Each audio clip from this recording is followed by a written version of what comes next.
Hi, everyone, and thanks for being with me today. I just want to say a massive thank you to all those of you who answered my call and chose to register or subscribe to this particular YouTube channel. I really do appreciate it.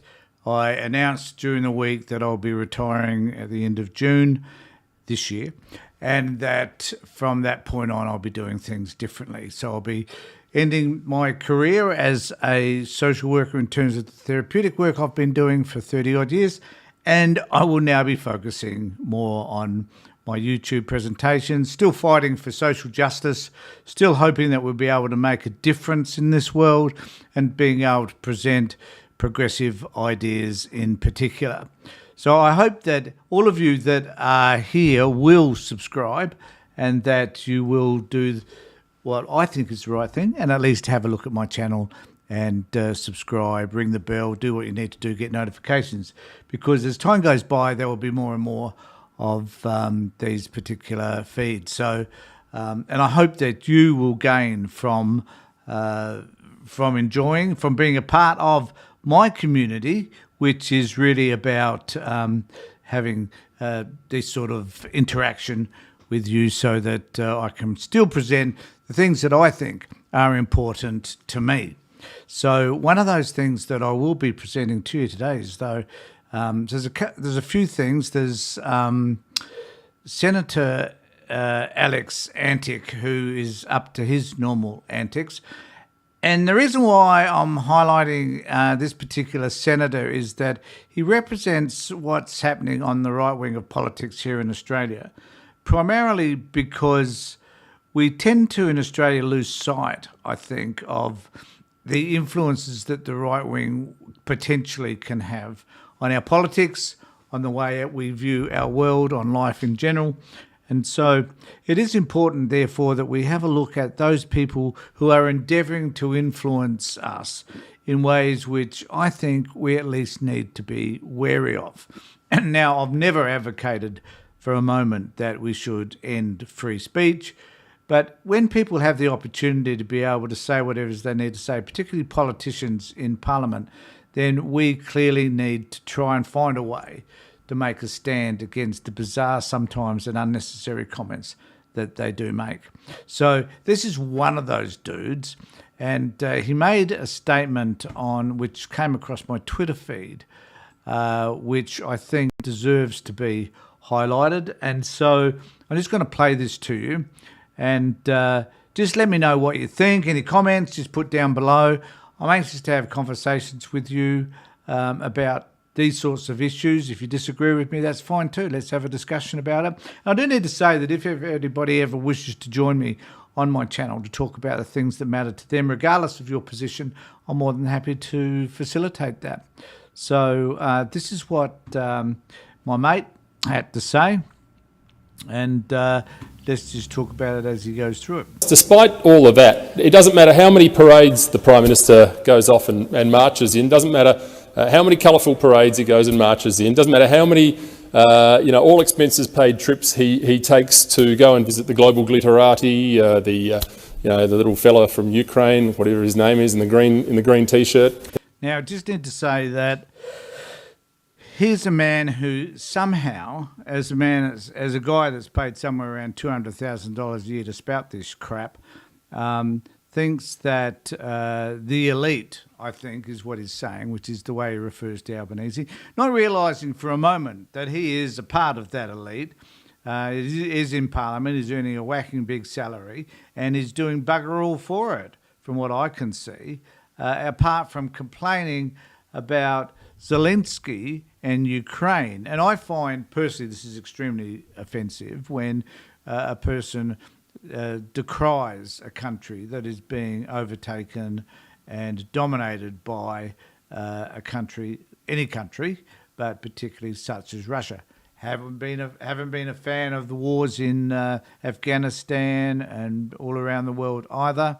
And I'm as critical as the United States for their endeavour to take over, to control, to manipulate the countries, such as Afghanistan and other countries as well. So, and the list goes on and on.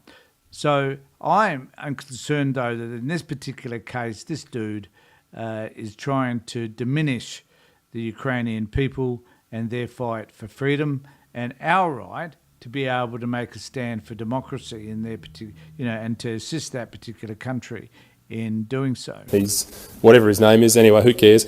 It doesn't We care. You're a dick. What can I say? matter. Nothing matters. It does not matter because ultimately, If nothing matters, then, buddy, neither do you.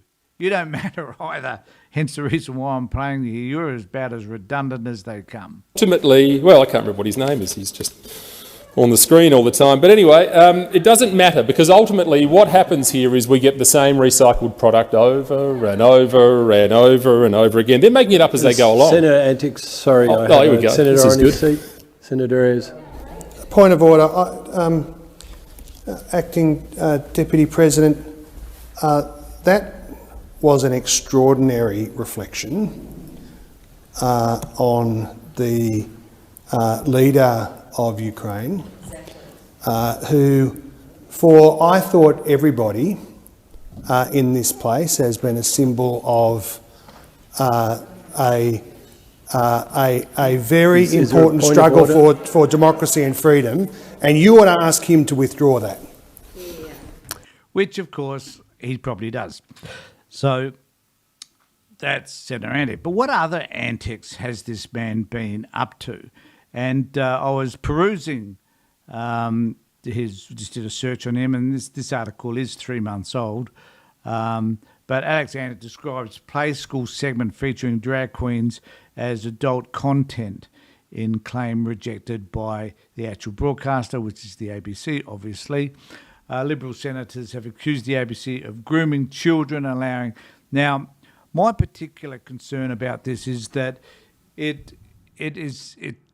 feels like what's happening in the US at the moment, where the Republicans are suggesting that transsexuals, transvestites, and should not be reading to children in school, and somehow we've forgotten that there have been men who have been dressing up as women for many, many years, and there's lots of Mrs. Doubtfire comes to mind as a show, and there's many, many other shows where men have dressed up, and there's some even more recently. Name escapes me now.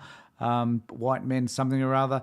But so this is not a new phenomenon, but it is an opportunity for this version of wokeness, I think, that sits on the right of politics.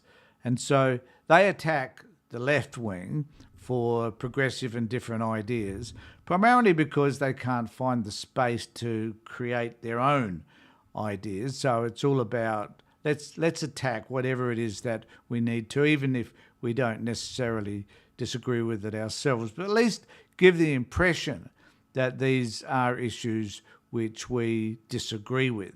So anything that is a bit different, anything that's not what they consider normal, they certainly will attack. And we, I think, need to be able to push back against these ludicrous and insane, in some cases, ideas. And this is where Senator Antic is kind of like the leader of all of this, I guess, is that he's been trying to push back against some of these ideas. And I just need to say, and I've said this many times before, but there's a degree of projection happening here whereby, I'm not suggesting for a moment that this man dresses up in clothes, but in women's clothes, he certainly dresses up in clothes, ones with ties, suits and so forth.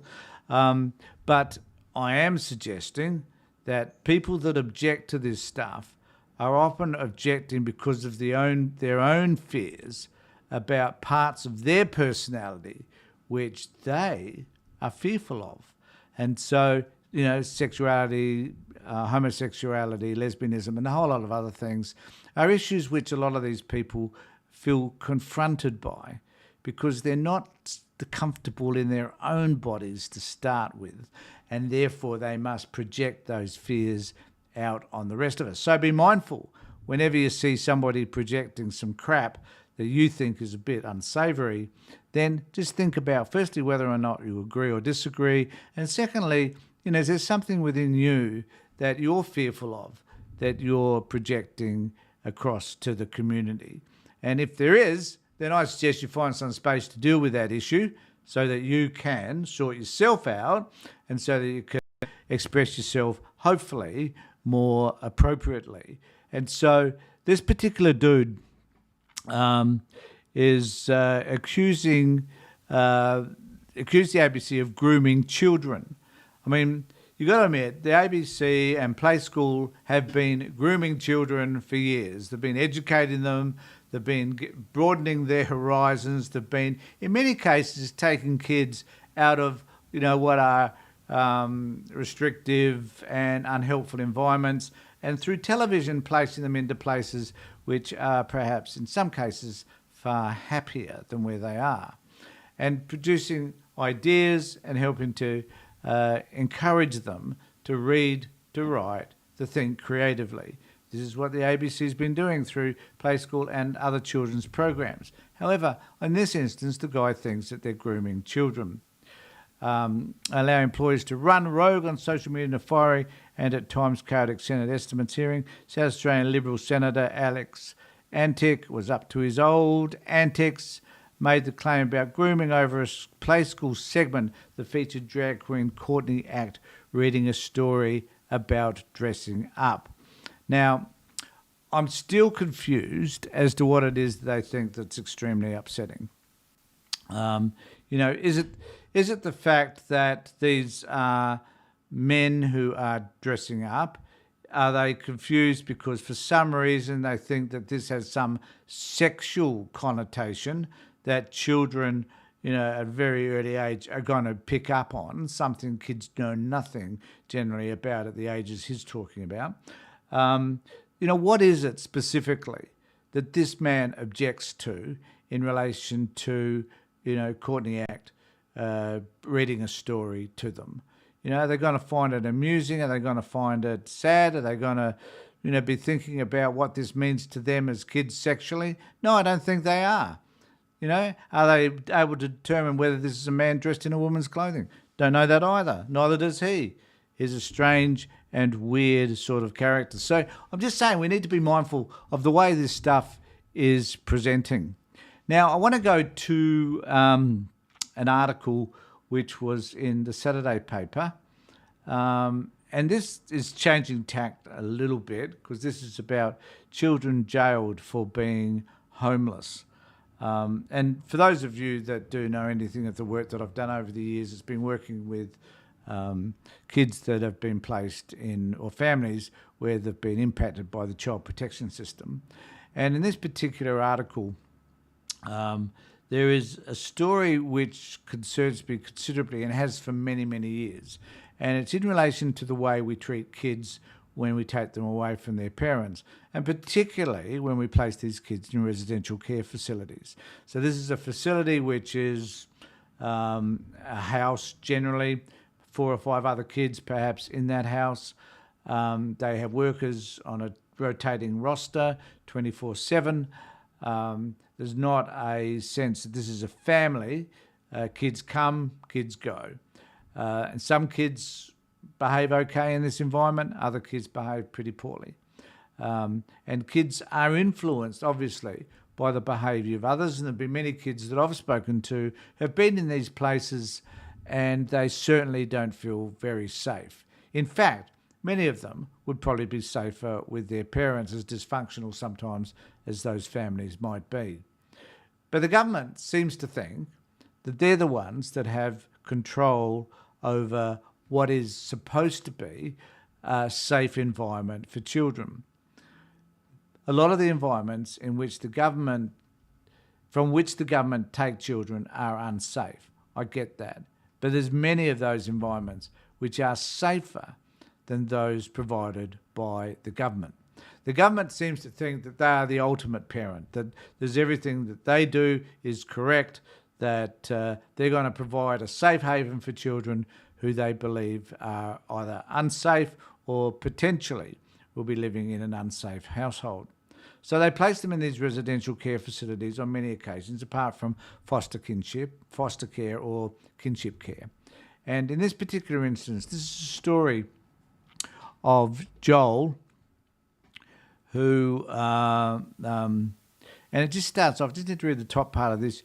Young children are being sent to jail because there is no other accommodation for them. This is the thrust of this article. And the process is compounding trauma and adding new trauma while they remain trapped between abandonment and prosecution. And this starts off with the story of Joel, who was 12 when he ran away from his residential care placement.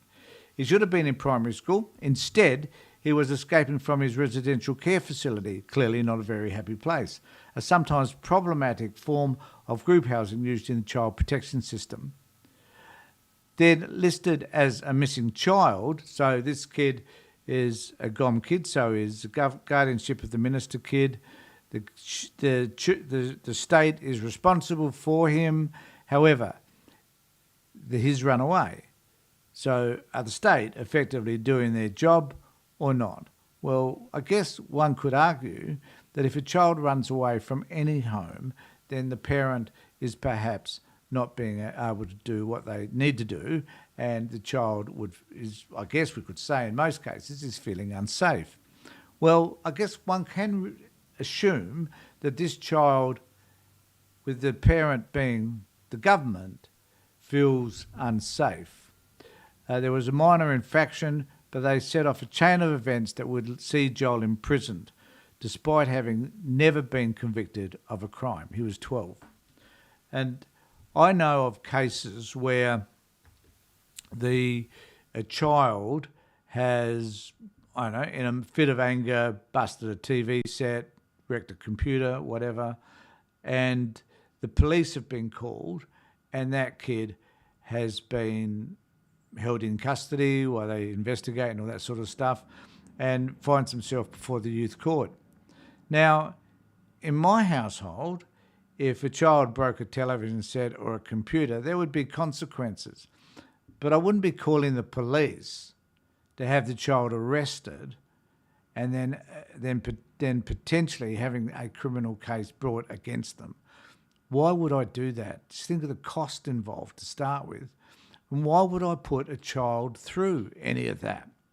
Well, it turns out that the better parent, namely the government, they believe that this is a better process.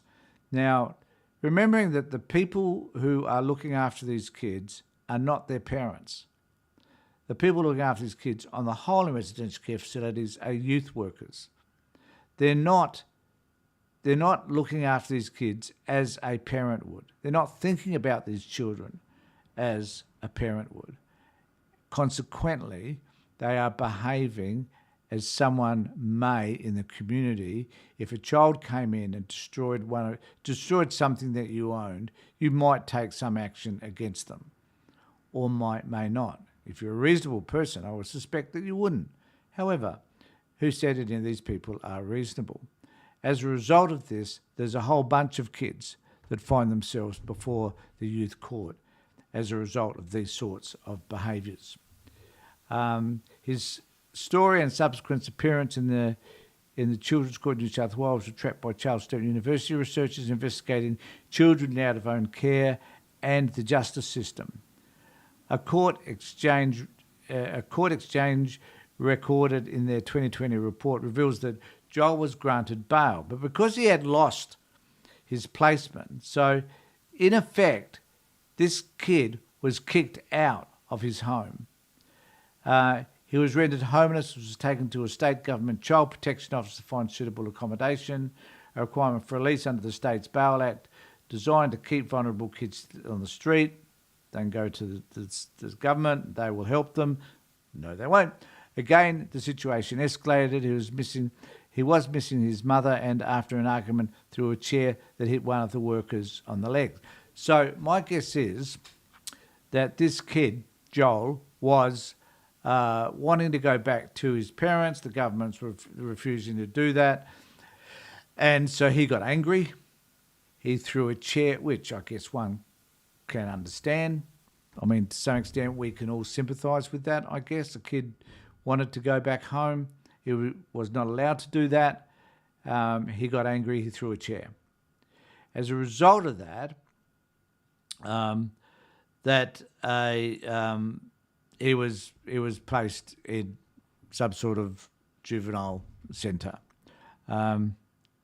So it's these sort of things that are concerning to me, because somehow we do not learn. We tend to want to think of, or the government wants to think of themselves of having control over a lot of people's lives, and particularly the people that are living on benefits, who are low socioeconomic background, who are the working poor. These are the people that governments wish to control, not the elites, not those people with money or wealth or live in suburbs that where the houses are expensive. They're not the ones that these people focus on. The problems still exist within those sorts of families, but that's not where the problem is, according to the government. The problem is with some of these other families. There are families that seem to be different. The families that they would argue don't have the same values as them. So they target them and their kids, and they do a really crappy job of looking after them. So I just want to say, look, thanks for being with me. And I do need to just reiterate, if you could subscribe to my channel so that we can have further discussions. Let me know what you think. Make some comments below.